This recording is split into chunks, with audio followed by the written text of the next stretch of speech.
talking about the VB Gramji, we are talking about Manrega being repealed, the Panchayat powers being repealed, we are talking about how there is the minimum wages have been cut off from the, for the labor. There is no social security for the labor henceforth, and all that is what we have been talking about. And what the Chief Minister has gone and met the Prime Minister, briefed him on our issues, given him a letter. That's what we have put even in the speech.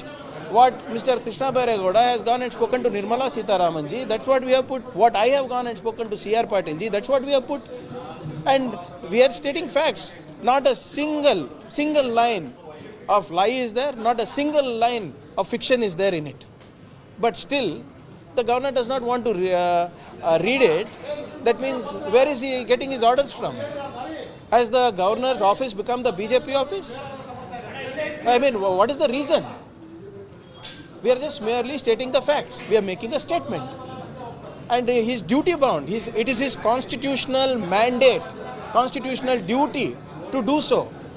And I'm not sure why he is backing out of it. But the BJP says it's 11 paragraphs, sir. It is 11 paragraphs. He says that he has. Yes, even one paragraph, if it is a lie, if it is fiction, don't read. What are those 11 paragraphs that is already being debated in public? The same paragraphs have been submitted to the Honorable Prime Minister. The same paragraphs have been submitted to the Finance Minister. The same paragraph has been submitted to the RDPR Minister. What is wrong with it? It's already in public domain. And he is merely stating the Karnataka's concerns about it. So if he is not bothered about the people of Karnataka, he is free to go back wherever he wants. that kind of government cannot use Now, sir, we have seen this. Who is setting the precedence? See, you should, 1 second. अरे हाँ भाई, हर जगह precedence कहाँ set हो रहा है? कौन set कर रहा है? Who is the one who is denying to speak? Who is the one who is denying to do his constitutional duty? Who is the one who is getting away from his constitutional mandate? Is the government doing it? No. 11 paragraphs which he is refusing to read. If he refuses to do so, we will put forth. You decide. Let public decide whether those paragraphs is fact or fiction. You can you are so very clearly the governor seems to be taking orders from somewhere. So is he independent? Is he constitutionally free? So let him answer. Or let his party answer. Sir, the whole BJP team is saying, including R. Ashok and Vijayendra, that government cannot use governor as their puppet to please their leaders like Rahul Gandhi and Sonia Gandhi. See, I am very sorry to say that the opposition in Karnataka, the BJP, has no common sense. They don't apply their minds for anything. I am stating, right, Article 176, Article 163. Do they talk about that? Let them stop talking politics. Let them talk legally and constitutionally. Let them talk constitutionally.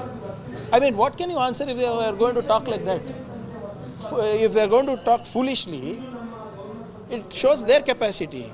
We are very clearly stating the facts. The 11 paragraphs that we are putting across, the BJP is answering. Why are they answering on behalf of the governor? The governor is quite capable. But will it not become a new precedent? Who is setting the precedence? Is government setting a precedence? Okay, no, 1 second, sir. Please clarify to me, whose constitutional duty is it to read the government's speech?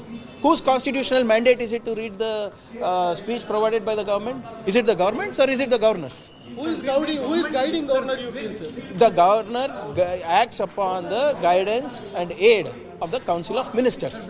That is what the Constitution says. And we are guiding. And like I said, the 11 paragraphs, is it a fiction or facts? That's all we want to know. Will government sort of legal remedies, sir? Because now if it doesn't turn up. We will see. I believe the governor is coming today now. Let's see how things pan out.